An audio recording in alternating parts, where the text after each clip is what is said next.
اللہ کے ناموں میں یا رحمان ہو بہت ہیلپ کرے گا اس بات میں. اس کے پڑھنے سے رفتہ رفتہ دل میں اللہ کی محبت جاگتی بہت.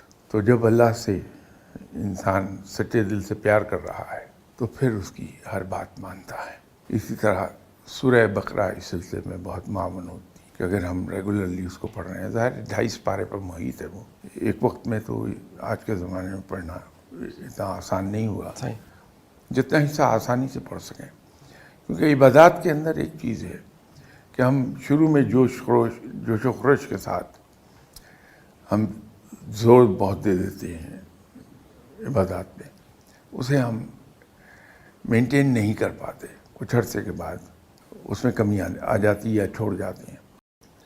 لیکن نفلی عبادات کا میں کہہ رہا ہوں وہ ہم اتنا کریں جو ہم ہمیشہ کر سکیں ریگولرلی پابندی کے ساتھ. تو کہا یہ جاتا ہے کہ چونکہ خود رب تعالیٰ بھی آپ صلی اللہ علیہ وسلم پر درود و سلام بھیجتا ہے تو جو بھی چیز اس میں لپٹی ہوئی ہے درود و سلام میں وہ اللہ کو مرغوب ہوگی. تو اللہ تعالیٰ اس کی صدقے اس دعا کو بھی قبول کر لے گا.